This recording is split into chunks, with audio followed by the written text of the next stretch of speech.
What's up, people? PaceBreaker here, and welcome to, well, a little bit of an exhibition of sorts.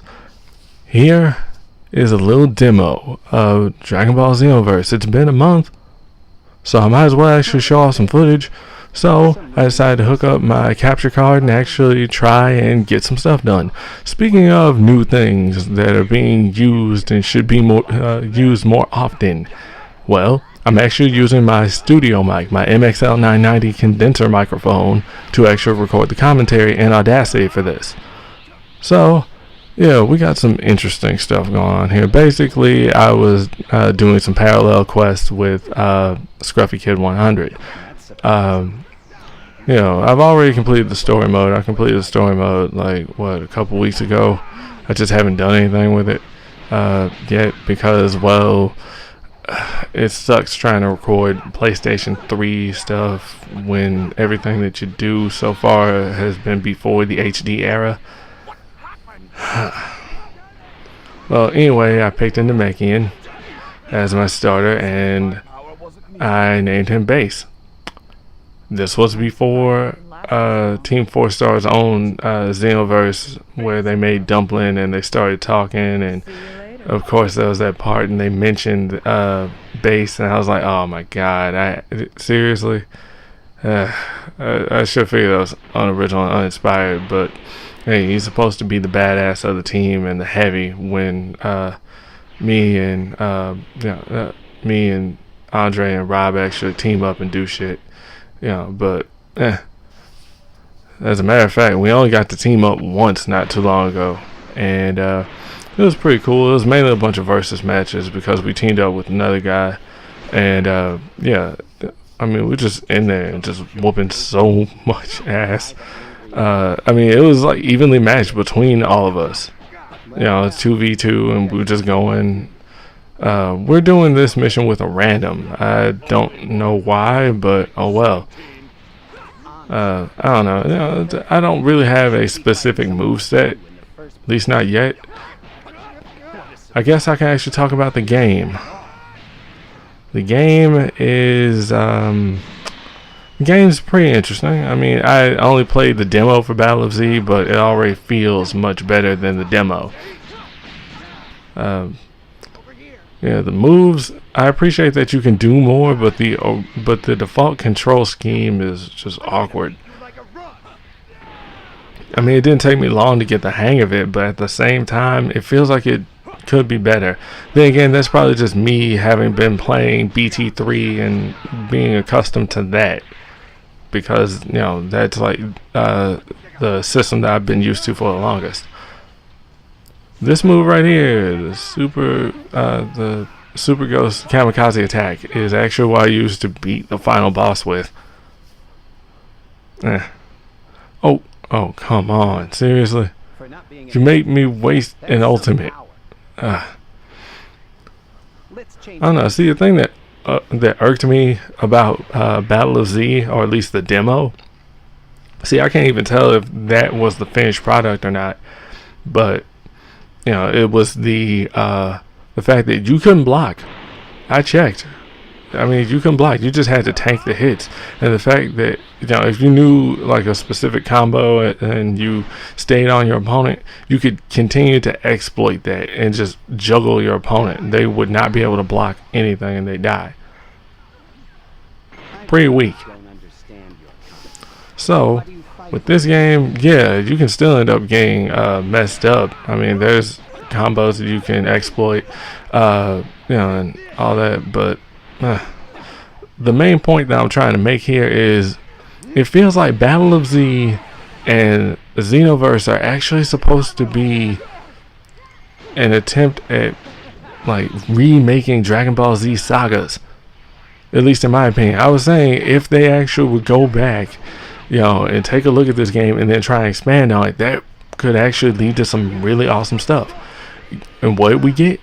We got Battle of Z, and then we got XenoVerse. And XenoVerse being the other more anticipated title because, well, it's the newest game.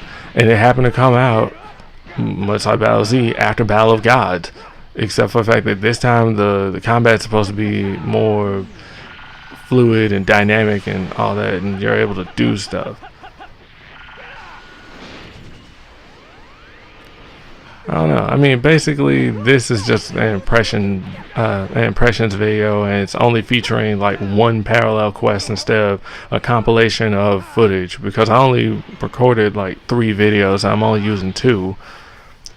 We had some connection issues, and Andre kept like popping out. That's what happens, especially when, you know, somebody lives in the UK and you live in the United States. Yeah. Although that didn't happen all that often. Okay, I said one parallel quest. I'm pretty sure that... Actually, no. This is going to be the rest of this fight. Dang. But, yeah. The thing that I don't like is the level system. Every character that you can choose to create has their own specific stat pool that they work with. Like, this character might be better with more health and stamina. This one might have less attack, but their speed is increased. This one might have more defense, and they hit harder, but they have less stamina or whatever. They also have certain perks. The Namekians can regenerate health. Saiyans actually get stronger, as they take more and more damage, and they're like closer to death.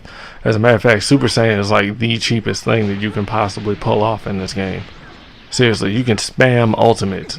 You have a, it's basically burning off your stamina or whatever, and you can just sit there and just spam blast all you want. I mean, there's like no real balance to this. So, I mean, you know, that's the price you pay, but at the same time, this could have been a hell of a lot better. And of course, yes, we all know about the server issues. I'm not even going to complain about that because everybody's already bitched about it. It's already been put out there, so there's no point. So, yeah, just here, it's not really that bad in terms of combat. I do hate the fact that I will lock onto an enemy, and then I start swinging, and I launch punches and kicks in another direction, in like the complete opposite direction. My enemy's over there on my left.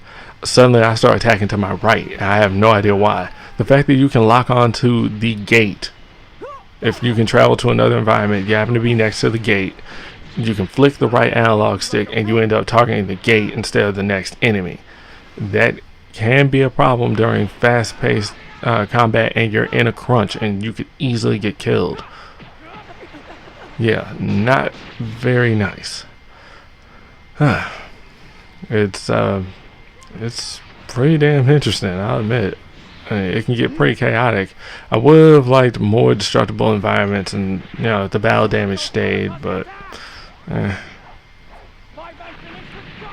just come on now. What did you expect was going to happen when you ran up on me while I was sprouting ghosts?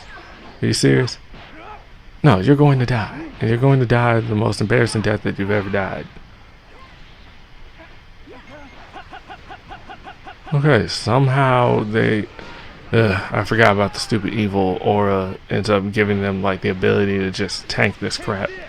It's kind of like the evil power in the Battle Network series or Mega Man NT Warrior series. I really need to remember to take off those notifications while I'm recording, because that's kind of not cool, man. Got people somehow photobombing my videos, if that's even a possible thing. Alright, well, time to wrap this up. My overall assumptions and feelings of the game's decent. It's one of the most decent games I've played in a while.